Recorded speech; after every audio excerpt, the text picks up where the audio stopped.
Uma das coisas que eu mais sinto falta em O Mundo Sombrio de Sabrina é eles não terem abordado o passado da Diana Spellman e a sua família mortal. Vamos conversar comigo sobre isso? A gente sabe que a Diana e o Edward, eles se conheceram enquanto eles ainda eram jovens e que a relação deles sempre foi uma relação segura, porém com algumas controvérsias, principalmente por conta do Edward ser um bruxo e a Diana ser uma mortal. A gente entende que a Diana, ela aceitou esse lado do Edward e ela sempre esteve ao lado dele em momentos importantes, tanto que ela vai acompanhar o Edward lá em Roma quando ele vai entregar o seu manifesto para o antipapa e é nessa saída que, infelizmente, os dois acabam sofrendo o acidente de avião. A gente percebe que o Edward era tão apaixonado pela Diana que ele chegou aí pessoalmente pedir uma autorização do Senhor das Trevas para se casar com ela e a gente sabe qual foi o fim disso tudo. Se você não sabe, vai assistir o vídeo que eu falo sobre isso. Mas é interessante a gente ver que eles sempre foram seguros um do outro. Mas o que falta ali na série é a gente entender como que a família da Diana ficou após saber da morte dela,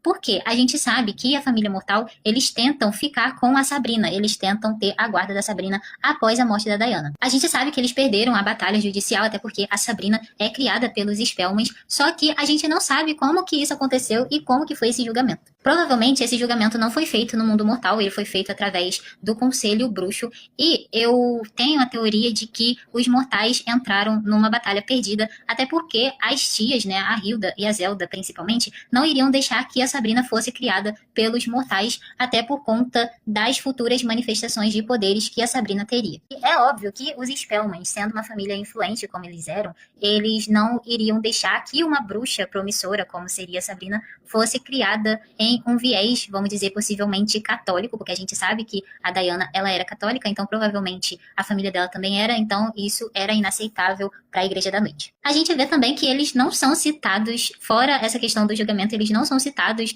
pela Sabrina, ela não tem nenhum tipo de relacionamento com eles, e a gente vê também que ela não sente falta de ter esse relacionamento com a sua família materna. A gente também vê que ao longo da história nenhum parente materno da Sabrina aparece de relance ou vai até a casa dos Spellmans, e eu sempre teorizo de que, após o final do julgamento, a Igreja da Noite deve ter feito algum feitiço de esquecimento onde os familiares, os parentes, devem apenas ter ficado com a lembrança do acidente da Diana e do luto, enfim. Deve ter sido apenas essas lembranças que devem ter sido mantidas. Até porque essa seria também uma forma de manter a família segura, de certa forma, já que vocês sabem que mortais não eram vistos assim com bons olhos pela Igreja da Noite, então eu acho que se eles ficassem se metendo ali nos assuntos dos Spellmans e na criação da Sabrina, não iria dar um resultado bom para eles. Mas me diga aqui nos comentários o que vocês acham sobre esse assunto. Um beijo!